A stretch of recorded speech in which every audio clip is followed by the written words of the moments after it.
counter surfing. I'm going to talk about how to prevent it and what to do if you already have a counter surfer. So counter surfing is jumping up on counters, kitchen table, end tables, anywhere that there are typically food sources, but I've seen puppies, they're jumping up, stealing remote controls, stealing your eyeglasses, basically just stealing things and then running or obviously eating them. So we want to first talk about how do we prevent counter surfing from developing. It's a really common problem. It's a very frustrating problem for a lot of people. But here's some things to consider. If you have a new puppy, and it doesn't matter if your puppy is 10 weeks old or if you have a 10-year-old dog that's new to your home, you want to immediately establish some pretty clear boundaries when it comes to food sources especially. So what I have found over the years, I've raised 31 puppies now, and I've only had one that was a counter surfer, and that dog came to me surfing. So he already had established the behavior. I had some success working with him before he left. He was a service dog in training, but it was very challenging. It also reinforced for me that I never wanted any of my own dogs to do it because, I knew he'd be with me for a short time. My dog's with me for a long time. So, step number one, you have to have completely cleared countertops and tables and a stove and end tables clear of food or whatever your dog is trying to steal anytime they're free in your home. That means not leaving dirty dishes on the counter, your sandwich sitting on a plate, high value food sitting in places that they have access to. You just have to really police the environment constantly to make sure that there isn't food available, because once they sniff it and smell it, then they just want to get towards it. And once they get it, boom, reinforced behavior. So getting in the habit of having clean countertops. And people say, oh yeah, well that's not easy to do, it's impossible to do. The reality is if you don't somehow manage the environment, you're not going to solve or prevent the problem. It truly is just that simple. So I typically only have this bowl of fruit sitting on my countertop of food. It's like the only food source that I leave sitting out. Now, if I had dogs who were even interested in this would be gone. I wouldn't even have this here, because I can't put all these temptations up here and expect these dogs to ignore them.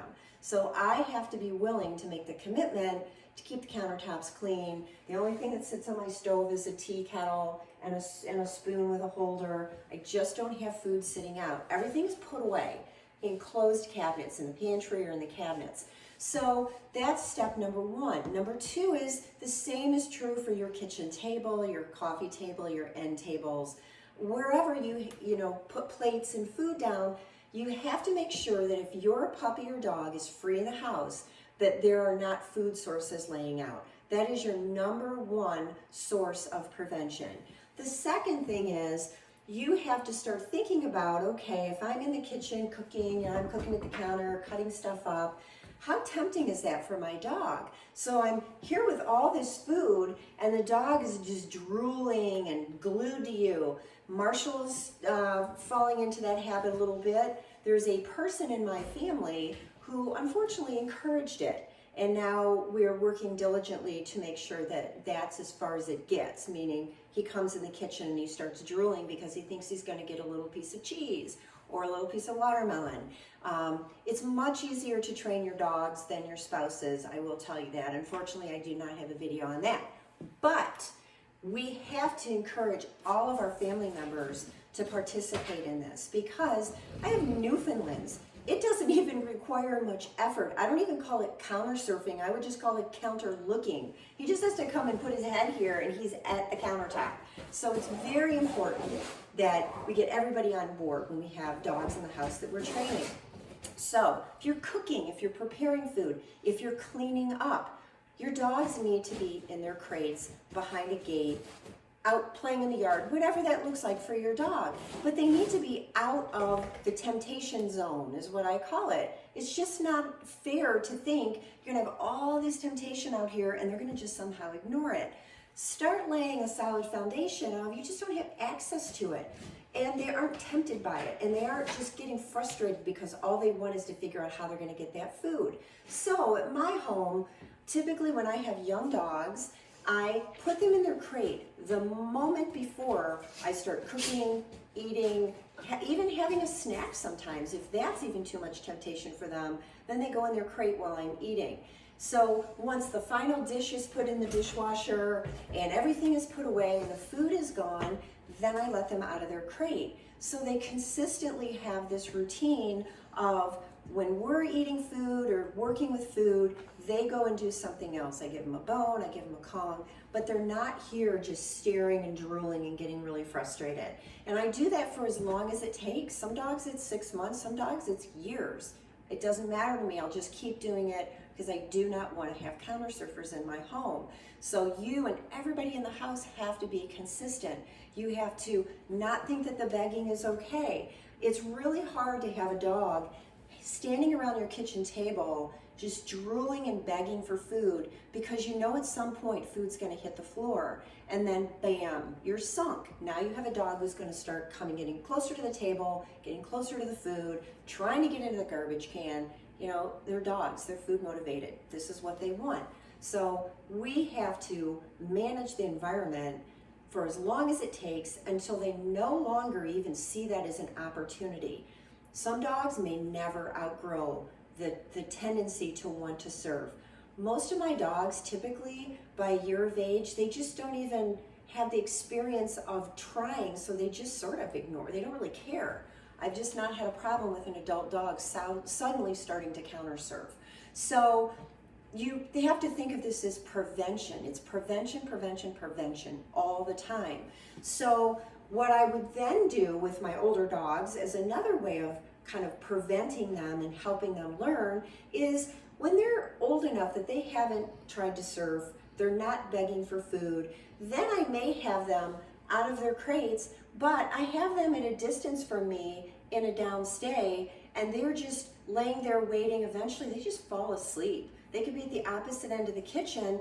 I just don't let them come into the kitchen and hang out with me, but I slowly start teaching them, you can be out laying over there while I'm in here doing what I'm doing. So a go to your place cue is really great, or just a really good downstay, or teaching them to go to a room and stay in a room. So we have a family room and a sunroom that are off our kitchen. So they go in there and lay down.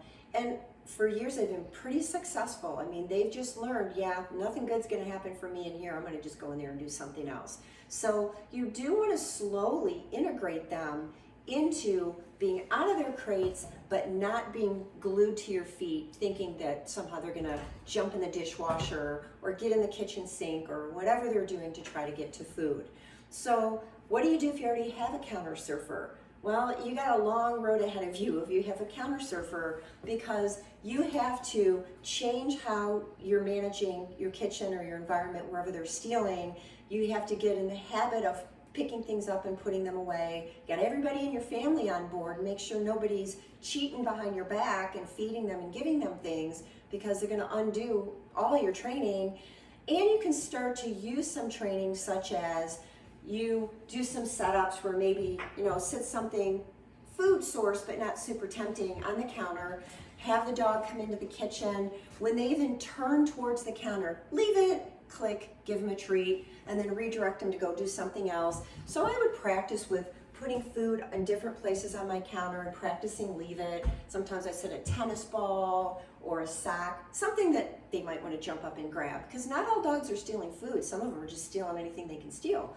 So you can practice by using your leave it. Then with those dogs, you can also start teaching them a boundary of go to your place, which is a room away from the kitchen, and having them hold a downstay on that place. Start with a gradual amount of time and work your way up. Quite honestly, what most people tell me, they feel like that's just too much work. So you're right back to management. If you don't have the time or the desire, which I get, to do the training, then you got to keep them out of your kitchen. You got to keep your counters clean, and just realize that this could be an ongoing process. If you have an established surfer, you're going to be managing that for a long, long time. So look around the areas that they're surfing and come up with ways to minimize the opportunities and try to implement some different strategies, and hopefully you can redirect the behavior.